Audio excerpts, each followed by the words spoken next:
welcome to The Explainer. Today, we're diving into two stories about Pakistan that are so radically different they honestly feel like they're from alternate universes. In one, we have a state-sponsored crime empire. In the other, a nation celebrated as a global peacemaker. And that really brings us to the big question, doesn't it? How can one country be painted in two completely opposite ways? On one hand, you have this image of a rogue state trying to undermine its neighbor. And on the other, it's the key to world peace. So let's break these two narratives down. The first one, it's rooted in a really dark history of covert financial warfare. The second, well, it's this aspirational, almost sci-fi vision of a future where Pakistan gets international praise for its diplomacy. Let's see how these stories are built. Okay, so let's get into our first source. This is the story of an empire, but not a normal one. This one was built on illicit finance and a secret economic war waged against India. So this timeline really tells you how it all began. It starts small, a family business. But by the 80s, the twin brothers, Javed and Altaf, have taken over. By the 90s, they formed this powerhouse company. But in 1993, that's the real turning point. That's when they allegedly joined forces with two of the most powerful and, let's be honest, shadowy players in the region, the crime lord Dawood Ibrahim and Pakistan's own intelligence agency, the SII. So how'd they do it? Their whole operation was built on something called the Hawala system. Think of it like a global shadow banking network. It all runs on trust and code words. You could drop off a bag of cash in Karachi, and literally minutes later, someone could pick up the exact same amount in Dubai or London. No wires, no digital trail. They basically became the most trusted bankers for the entire criminal underworld. Once they partnered up with Dawood and the ISI, their business wasn't just about laundering dirty money anymore. It became a weapon of economic warfare aimed squarely at India. They didn't just print fake money. They created what were called supernotes. These were counterfeits so perfect they could supposedly fool bank ATMs.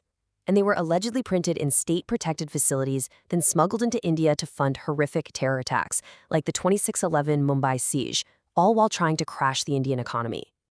Look, an operation that's laundering up to $16 billion a year for terror groups and drug cartels, you just can't keep that secret forever. And sure enough, the world's intelligence agencies, we're talking the USDEA, agencies in the UK, Australia, they all started to zero in. And according to our source, the key intelligence that connected all the dots, it often came from India. So how do you catch guys like this? Well, it took an incredibly elaborate effort. DEA agents actually went undercover posing as drug smugglers. After they built up some trust, they set the ultimate trap. They lured Altaf, who was kind of the international face of the operation, to a meeting in Panama. The moment he stepped off that plane, it was game over. He was arrested on the spot and flown to a jail in Miami. So Altaf was in jail, but his brother Javed was still in Pakistan, sitting on literal warehouses full of those fake supernotes. The network was hurt, for sure, but it wasn't dead. The final blow, the one that ended it all, didn't come from a spy or a police raid. Nope. It came from a surprise television announcement that sent shockwaves, not just across India, but all the way to Karachi. And just like that, with a single policy decision, India's demonetization of its 500 and 1,000 rupee notes made the Kanani's entire stockpile of fake currency completely and totally worthless. Decades of work, billions in counterfeit rupees, all turned into scrap paper overnight. The fallout was just devastating. And it was fast. Javed was suddenly bankrupt, and his very, very dangerous clients, well, they wanted their money back. At the same time, his brother Altaf, sitting in that Miami jail, starts talking. He's reportedly spilling secrets about the ISI. So now Javed's become a massive liability. And then, just 26 days after demonetization, he was found dead. The official story? Suicide. But the case was closed almost immediately, with no autopsy, leaving this cloud of mystery that honestly is still there today. Okay, now let's hit pause on that story and completely switch gears. We're going to jump from a story of covert crime to a vision of overt public diplomacy. And this is where it gets weird, because it's a fictional news report set just a couple years in the future. So this broadcast, it paints a picture of Pakistan not as a hub for crime, but as this celebrated center for global peacemaking, the country that literally brings the world back from the brink of war. It's a very different picture. So in this speculative future, Islamabad is hosting a historic peace accord between the United States and Iran.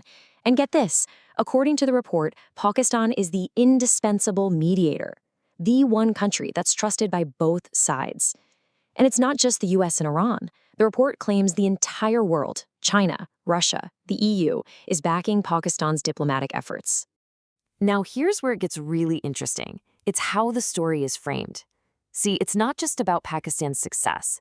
It's explicitly about its success in contrast to its rival India. The source even throws in a supposed quote from a BBC report to claim that while Pakistan was being effective, India's policies had failed, leaving it out in the cold diplomatically. Okay, so let's put these two portrayals side by side.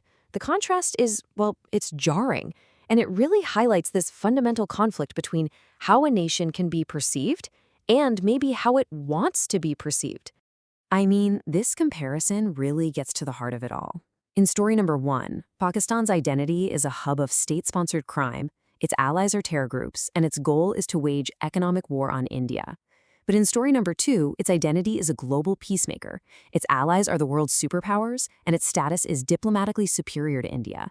They can't both be true at the same time. So, what's the takeaway from all this? The point here isn't to try and prove that one version of reality is right and the other is wrong. It's about understanding something much, much bigger. It's about recognizing that in the world we live in today, geopolitical competition is also a war of narratives.